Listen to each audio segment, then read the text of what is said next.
Welcome to Winning Inside, the show where we follow the journey from feeling defeated to winning. Here are your hosts, Cheddy Matthews and Michelle Wickman. Hello, amazing people. Welcome to the Winning Inside podcast, where we discuss real issues, topics, and solutions to help you regain your spark. We know life happens, and we can choose to be a spectator or participant. These conversations and stories are about the participants, the ones who made the choice to do the inner work and found a way to keep moving forward. So how's everyone doing today? Michelle, how are you today, ma'am? You want me to be honest? Yes. No. Please lie to everybody. Just tell them what you think they want to hear, because that's how we go through life.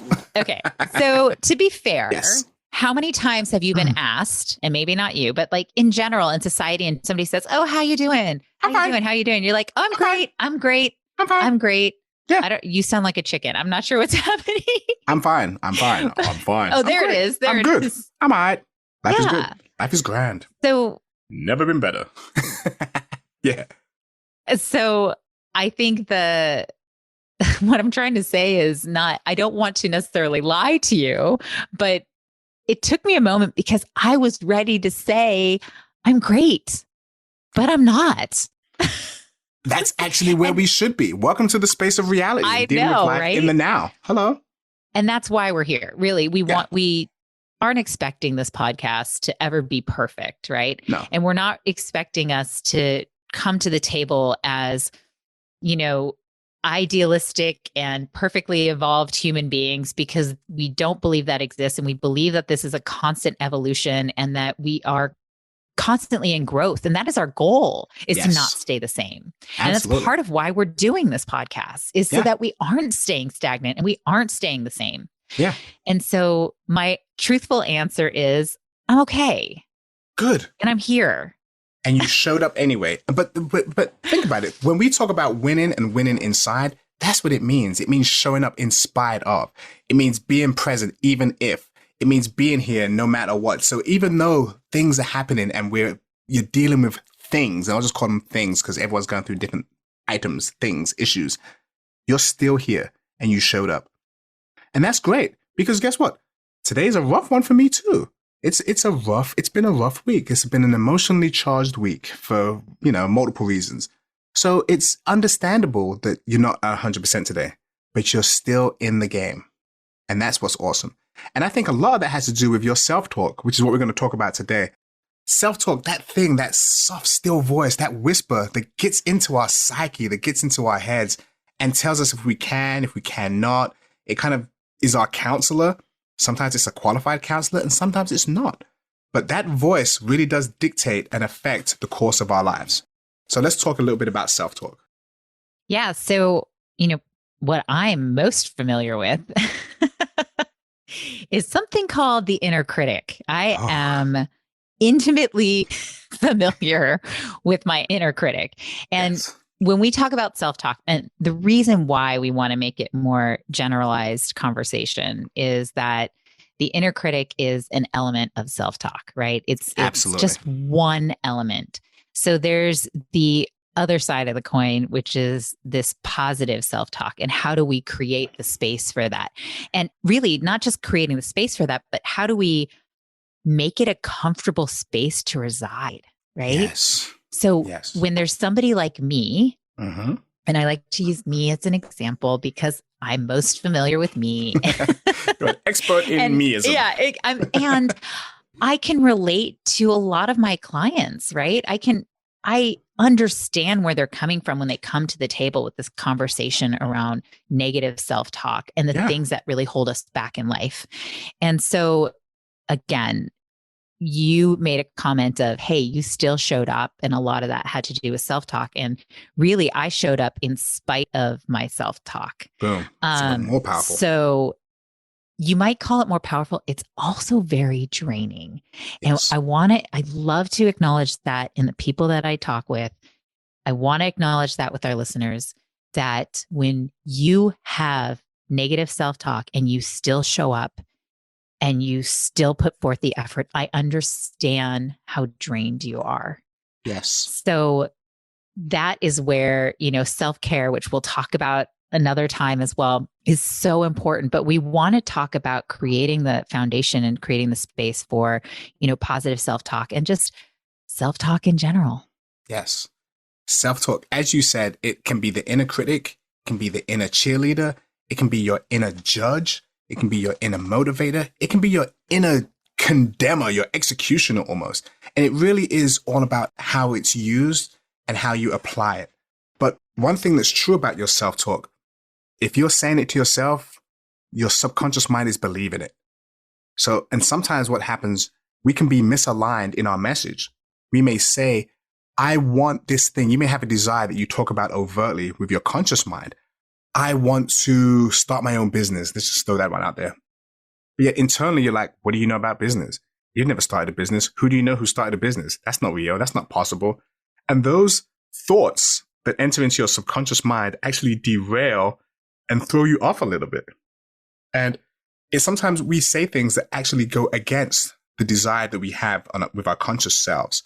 So we have to be very mindful and very careful about what we say and what we allow to be said in our self-talk. Can we practice it? We can, but you have to be intentional about changing it, because what you tell yourself, you tend to believe. And what you tell yourself over and over again, your subconscious mind tends to believe. Positive, negative, good or bad, it doesn't matter. It really doesn't take an opinion on what you say. It just accepts what you say as truth and then tries to apply it to your life. So we have to be very protective of our self-talk. But what is negative self-talk? I mean, I have a myriad examples of negative self-talk and how it shows up in people's lives. And I see this a lot. We probably all see this a lot, unfortunately, in people that we see on TV, whether it's athletes, media people, or people that win the lottery.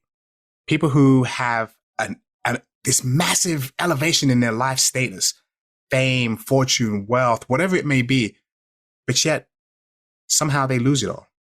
And in rapid fashion, and sometimes unceremoniously, lose it all. And to us, we're like, how in the world could you have all that and lose it? Because they may not see themselves in the way that you see them. They may not see themselves as a role model. They may not see themselves as somebody that is a hero or a heroine. They may just see themselves as someone not qualified or eligible for what they have, someone undeserving of what they have.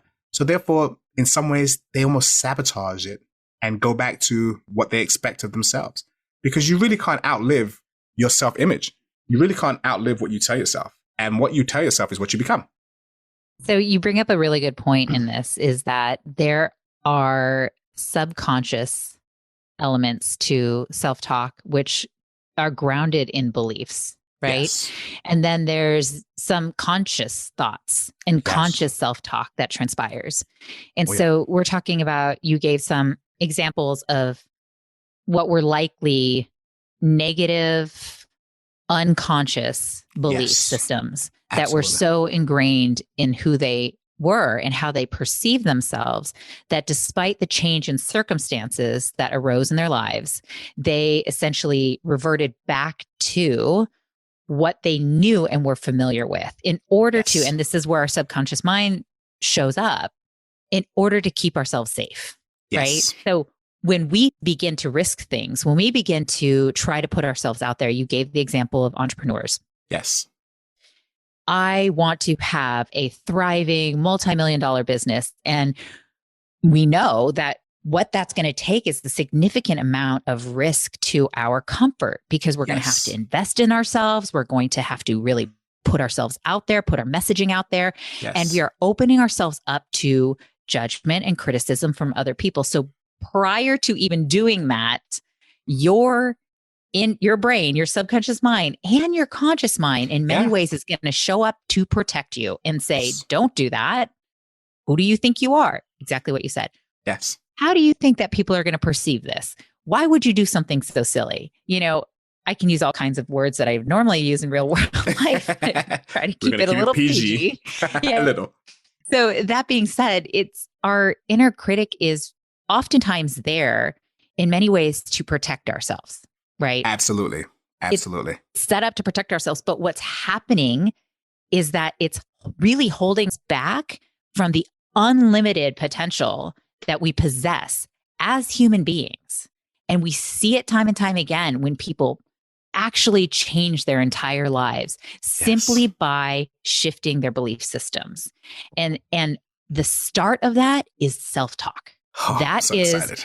the beginning. We talked about this. This is the beginning, the middle, and the end of all of your life experiences is a self-talk. Boom. And what you can do to alter the reality of your life is with your self-talk. Okay. That was a mic drop. If I had an extra mic, I would have dropped it on my table just because that was poignant. That was a mic drop. That's one thing. If you don't get anything from this podcast, what was just said about it being the beginning, middle, and the end of your entire life experience is 100% total fact. And if you realize that, you'll take more care in the things you say to yourself and the things you allow other people to say to you and what you accept as truth or not truth. You will change that because you realize the weight and the gravity it has on your life. You really will. So you have an example of how you shift your self-talk. Oh, I have a bunch of them. I know. I have a bunch of them. Which one do we want to go with? Let's share some of these examples and exercises that you use. Yes. So I'll go for an example. For me, it was after my divorce, during my divorce, at the end of my divorce, I would repeatedly say, I am damaged goods. I would say that verbally, internally. I internalized it. I believed it. Holy smokes. What a self-destructive thing to say. Because now when I'm facing forward and facing somebody, I might as well have a banner on my head that says, warning, this human being is damaged goods. Pick at your own risk. Interact with at your own risk. I mean, I'm putting that out there before I even open my mouth with my body language, my confidence, my poise, my posture, and then with my language. And the thing is, it's not even overtly happening. It would happen under the surface. But I'm telling you, every day I'd look in the mirror like I was damaged goods. Who wants damaged goods? Who wants to be with me? Where's my value? I'm not worth it. I'm unworthy. That affects your health. That affects your finances. That affects you professionally. It affects you emotionally. It affects everything about you. So I had to actually walk in there and refute that. I had to apologize to myself. So Cheddy had to speak to Ched and really apologize for saying those cruel things about myself. It's not true. You're not damaged goods. And I had to go in there and actually overly love on myself because it was so much negativity. I had to flood that space with even more positivity to get out a different message. Dude, you're so awesome. Look at what you've gone through. You're still standing. You are so amazing. Wow, this could have broken most people, but here you stand. And I had to really become my own hype man and really hype myself up. Not for arrogance sake, really to say, you know what? When I get up in the morning, I like what I see. I like who I see. That guy that's smiling back at me, I like him. I do. Because for so many years, I grew up liking that guy. Then I had a phase where I didn't like that guy. But as an adult, generally speaking, I liked that human being until I didn't. Until I was ashamed of that human being and disgusted by them and disappointed by them. That is a lot of weight to carry. And I had to fall in love with Cheddy again. I had to get reacquainted with Cheddy and then realize, you know what? You're a nice guy. I kind of like you. And really interact with myself in that positive way again. And that took a lot of effort, but it was intentional effort. Intentional and consistency with every habit that we want to create to benefit us. You have to create the consistency behind it. And consistency is just a matter of getting it done. It's being action oriented. I know a lot of people say, I have no self-discipline. I have no willpower. It's not even thinking through the action. It's just doing it as if it's just a natural part of you. Yes. We don't think about brushing our teeth anymore in the morning. We just do it. Just do it. We know it's healthy for us, but we don't think I'm brushing my teeth because it's good for me. We just do it. Just do it. Yeah. Right? Absolutely. So I don't, drink water before I go to bed because I think, oh man, I want to stay hydrated. I just do it. These are the things that we just do. So creating these practices, having a lot of faith and belief in the process that, hey, this is going to shift. It could honestly take years. Yes. And being okay with that. I also want to acknowledge that as we enlist these different exercises to shift your self-talk from the inner critic to the inner cheerleader, from the negative to the positive, that you will feel all kinds of emotions. Oh. And I mean embarrassment, anger, frustration. Oh, yeah. You're going to feel stupid. You're going to feel silly. And just being okay with it and continuing to push forward, right? Yes. we talk about as a child that, you fell down probably 1,000 times before you learned to actually walk. Yep. You had to keep pulling yourself up using furniture or whatever's around you and before you were able to walk. Yes. We didn't think about it because you're, infants. We were young. We didn't think about, I have to have this self-discipline to keep doing it. We just knew we had a goal in our mind that we wanted to move faster. We wanted to move that way. We wanted to walk like the people around us. So there was some element of just consistent effort that transpired. It's the same with shifting this inner dialogue that we have. It is. We have oftentimes, and like we mentioned before, the inner critic is oftentimes shows up in times to protect you. Yes. And yet it goes completely unleashed and unmonitored and takes over, and it really limits you. Yeah. I will tell you. Staying consistent is critical for this. Absolutely. So, Michelle, you make a good point. And I'll tell you, one of the things that I do, if you look on my phone, the very first thing that pops up in the mornings will say complete morning routine. And I have that on my calendar for a reason. When I get distracted or I'm busy or I wake up late or whatever the circumstances, the first thing I'll see on my phone is my phone telling me to complete my morning routine. And what is that? It goes to what you said, Michelle, about consistency and doing things over and over again until you don't have to think about it anymore. And I'll say your prayers, affirmations, give thanks, declare the day a great day, visualize your successful day, tell yourself, do it now, smile. Those are all things I do in the morning. Every morning I'll do that and say those things, and maybe not in that order, but I want to accomplish those things before I start any tasks for the day. To put positivity in there so that I already start with a positive self-talk. So I've already told myself good things about myself with my affirmations. I've given thanks. I'm in a space of gratitude, which helps my self-talk. I've already declared it a great day. So I've already told myself it's going to be a great day. Then I start to look and see what that great day is going to look like. And I tell myself to act on it right now. So I've empowered myself in the beginning to start that day. And that is how I hype myself up on days when the days are rough. Yesterday was a rough day for me. But yet doing that gives me the ability to go in spite of. And even when things are rough and things are bad, I've still said some things that are positive to prep myself in the best way I can. And the reason I do that is I want to put my best foot forward and give it the best shot. The day is inherently negative. There's a lot of negativity. If the first thing I did was turn the news on, I'd hear about famine, pestilence, fire, probably murder, political fights, and a lot of negativity. That is not the cup of coffee I want in the morning. I need a cup of motivation, a cup of positivity. So I start my day that way so I can combat all those things that I'm going to hear for the rest of the day so it doesn't malign my good day. Okay. So important. What I want to touch on with what you're saying is the beauty behind this is you are literally, it's like you're preparing your vessel, right? Yes. You're preparing the space. Like when you eat breakfast in the morning, you may not even be hungry, but you're like, I know that I need to have food to sustain my energy for the next few hours, right? Yes. Mm-hmm. And so it's the same thing. You may not have experienced any negativity yet, but you're going to prepare your mindset and you're going to prepare your energy for the positivity. And then I know you, so I know your core value is positivity.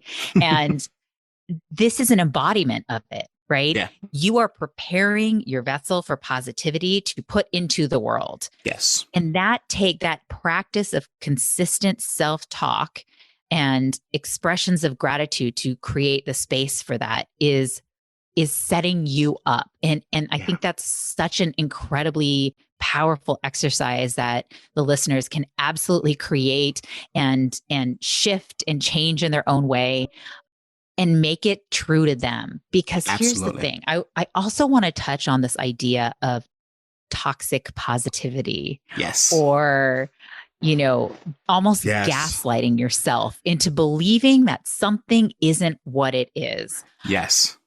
Go there. That I have a specific exercise to address that too. But what I'm talking about is, and toxic positivity is a phrase that really became popular a few years ago because it was almost like you were trying to paint this picture of positivity when things were actually crap, right? And let's be honest about what is true and what is a thought. So even me saying like, hey, that's crap, that, that's just my thought. That's my perception, right? Yes. when negative self-talk gets super strong, super powerful, and you might even be ruminating in this space of this negative thought that's just cycling in your brain, which I have experience with. I mean, this is not something that goes away. It doesn't matter what exercise I utilize or leverage on a daily basis. I still have these thoughts. I still deal with negative self-talk. It doesn't go away. No, it doesn't. It's a matter of how long I sit with those conversations or those thoughts, right? Yes. And I don't want people to think like, oh, if I just broke my leg and I'm like, well, sweet, I get to lay down for 3 weeks or whatever. Like, maybe that's true. Maybe you actually think that's kind of cool, but I would never think that's cool. So I couldn't say, oh, yes, I get 5 days off. I'd be like, no, gosh, I'm dealing with a knee injury right now. And I can't tell you, it is messing with my brain. Yeah. So that negative self-talk has been real strong in the last week and a half. And Cheddy, you know this because you've heard half of it. Exactly. It's like horrible for me to be restricted. I turn to physical activity for a lot of part of my mental health practice, and part of my self-care practice is physical activity and exercise and things of that nature. So being restricted really starts to mess with my brain. I cannot turn that into a positive and lie to myself about it. Right. However, what I can do is identify the distinction between what my thoughts are saying that are negative and what is a real concrete fact, right? So factually speaking, I have a swollen knee. Yeah. Factually speaking, I am not able to lift, free weights right now. Yeah. Right. I can't physically do it. My thoughts that are coming up are, I can't do anything. All of this work is going to waste. All of those thoughts come into my brain. What am I I can't do anything to help my mental health right now. I can't do anything physically to, improve my physical health right now. Yeah. All of this work that I've done in the last 5 months is all going to waste. All of these thoughts started showing up in my brain when I got hurt. Yes. And so rather than just trying to lie to myself and saying like, well, everything's going to be great. I am going to heal fast and I am going to feel better and this is going to be done. And that's a lie. And I know a lie. Yeah. My conscious, logical, very stubborn brain knows a lie. And anybody who's listening that knows me, knows how stubborn I can be. So I cannot do that. What I can do is start focusing on the facts so that I get out of this negative self-talk rumination that happens that actually spirals down into a much darker space. And if you focus on it's really great that you said that, but even when you focus on it in that way, you then start to realize and you can highlight and showcase the things that you have control over, the things that you can control to get you back to the space that you want to, occupy, the space that you want to be in. And it's very good that you said that toxic positivity is a real thing. And they talked about this in POW camps, how, believe it or not, the people that were overly optimistic a lot of times didn't survive. And it wasn't because of their optimism per se. It was because they were optimistic without the hint of realism. The realism enables you to deal with the day to day. The optimism enables you to push on and continue on for the next day and the future days. But you've got to deal with the situation as it presents itself and as it is at that time. And that was what was being neglected by the people that were just so focused on the future that they didn't focus on today. And a lot of them perished, unfortunately. It's a strange dynamic, but it's okay to be an optimist, but there has to be a hint of realism in there as well. Or else you're not dealing with life as it comes to you.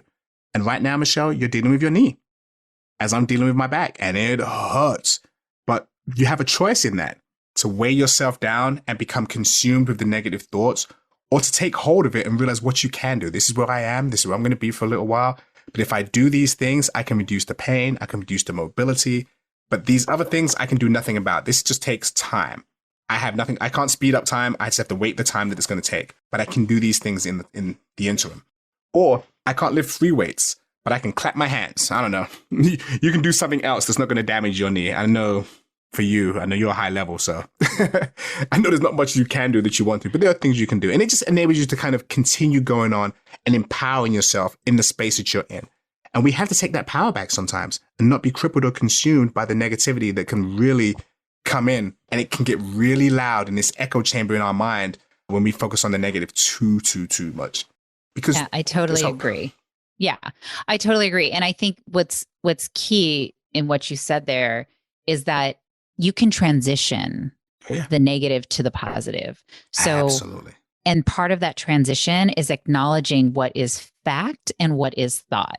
So, because when we start ruminating, when we start listening to this negative self-talk, when it goes from the subconscious or unconscious limiting beliefs into the conscious internal dialogue, right? When it goes from there to there, we have got to bring it back to this sort of in-between space, right? In between the positive self-talk and the negative self-talk. And part of that is identifying what is true, what is a fact. And let's start taking these thoughts that we're creating around the circumstances and things that are events that are going on in our life. And just identify with the exact facts that are irrefutable, that people anywhere in the world would say, yes, that's, you know, that is a fact. I agree with you on that statement. So that is a, you know, dog. Yes. It's an irrefutable fact, right? It's a barking cat. So that is, right. That is a light. That is, you know, the sky right now is blue. We're in San Diego, so that makes sense. But that is one of those things, like, what is irrefutable? You know, what can other people agree to? And focusing on those, and then going from that space into the intentional positive self-talk, the intentional inner cheerleader versus the inner critic, so that we can start progressing forward. So, Cheddy, you gave the exercise or the example of your morning ritual. Right. So you have a system in place where you do that first before you do anything else, so that you can really prepare the vessel. I need to do that. And we call that in the military prepping the battlefield. So before a battle, we might do some things so that we can actually conduct a battle. And for me, a battle can be life, because for me, when I was suicidal, I needed something to kind of start my day off right, to help me to ward off the negativity so I could progress through the day. So I prep the battlefield by starting my day off with a cup full of positivity before anything else. And how long have you been doing this practice? Oh, consistently 18 months. I mean, I've done it before. I've done it before, but never as intentional as now. Now it is painfully intentional. Like, I do this for life. It's because it has even the days when you wake up and you're like, you still choose to do it. Those are definitely the days. I will tell you, there were times when I feel it coming that I'll be in my car. I'm happy, joy-filled, wealthy, healthy, loved, fit, free, blessed, and continue to win. And my life is in total harmony and balance. And I will say that over and over again, because I feel it coming. Sometimes I feel that onset of just a swarm of negativity, and I have to fight that off. So I've been known to do that. I have been known to pull over, go into the bathroom and do some power poses, some breathing. Honestly, before this podcast started, I was doing some breathing because I could feel something physically beginning to overwhelm me. Don't know what it was, but I had to stop for a second and do some breathing and then just kind of relax and get back into a normal state. So this thing is a continuous journey. It's not like a one-stop destination. It is continuous work. And I have to be very intentional about that by being aware of my state and my feelings and the thoughts that are running through my mind. So you are incredibly, evolved when it comes to this practice, which is fantastic. And I just want to point that out to the listeners, that there are levels to this, right? And it's absolutely not to be in comparison to what somebody is able to execute or does, because as you've heard, we go to dark places. We're human. Like, it's not always light and positivity as much as we'd like it to be. This world is made up of all kinds of people and all kinds of experiences. And so it's a practice that is so intentional that, as to your point, on the days when you're just not feeling it, you're like, that's when I actually go deep. I go deep and I make it really intentional, not automatic and habitual. It's actually as if the days that you like super floss your teeth and then brush your teeth and then do something else, because there's some days where you're just autopilot brushing your teeth. And there's some days where you're like, oh, I'm going to be a little bit more intentional about how I'm taking care of myself. It's the same thing with your self-talk and with your daily routine. For my practice, my exercise, it may be the person who's ruminating in self-talk right now. Yeah. The example that I gave, I mean, that's ruminating in self-talk. And how do we pull ourselves out of that, that cycle? Because it can become so overwhelming that it's almost like you don't even see your way out. Yes. And you may have moments where you feel okay and you're like, oh, I think I'm okay. But then it comes back really quickly. Yes. So practicing this idea of, what is a thought, and it's, and being okay with it's just a thought. Don't reject your own brain because that is where you're going to experience even more suffering. You just say, oh, okay, it's a thought. I understand it's there to protect me. Yes. And what is true? What is true and factual, right? Yes. We, even as adults, even as people who are in this practice, even as people who lead other people through these practices, we still, it's called a practice for a reason. We still have to practice this. Yes. Right? Yes. And beyond that, let's be real. None of us are exempt from life. And if we are, I haven't met that person yet. So if they're out there, like, give me a call because I'd love to have you on the show. But everybody is in this experience called life. We all suffer from the human condition, or we all benefit from the human condition. Depends on how you look at it. We are in this together. And with that, life happens. Stuff happens. Things happen to us, around us, by us, near us, and they affect us. But we have free will, and we have a mind where we can actually process these things in ways that are healthy, negative, detrimental, or whatever. And it's a choice. I just choose to do things as positively as possible because I've done the alternative and it's not very nice. It's not very cute. And also, on top of all that, one thing, if I was going to say anything else, be kind to yourself. We are such harsh critics of our own selves. We are so kind and concerning and understanding and forgiving to others. And to ourselves, zero tolerance. I mean, we are mean, we are cruel, we say the worst things. And I'm going to tell you, there were times when my mind is going crazy that I've actually spoken out loud to myself and said things like, how dare you say that I can't do this? And I've said it out loud, almost as if somebody else was talking to me. It's been that strong, where I've actually had to verbalize it out loud. I'm talking to myself out loud. And I'm not crazy, but I have done that. And I did that for effect so that I would really catch my attention. Because sometimes you have to get your own attention so you can actually pay attention to what you're saying. And that's how I do that sometimes. So I hope this helps you in some way. And if it did, please subscribe, follow, share, and most importantly, use whatever adds value to your amazing life. Remember, even if life puts barriers in our way, we are still moving forward. Sign in each Monday for a new episode of Winning Inside. Take care, folks. Bye. Thank you for listening to Winning Inside with Cheddy Matthews and Michelle Wickman. If you enjoyed today's show, please make sure to click the follow button, rate and review at Apple Podcasts, Spotify, Audible, or wherever you get your podcasts. You can connect with Cheddy and Michelle at winninginside.io. Keep listening. Another episode is coming soon.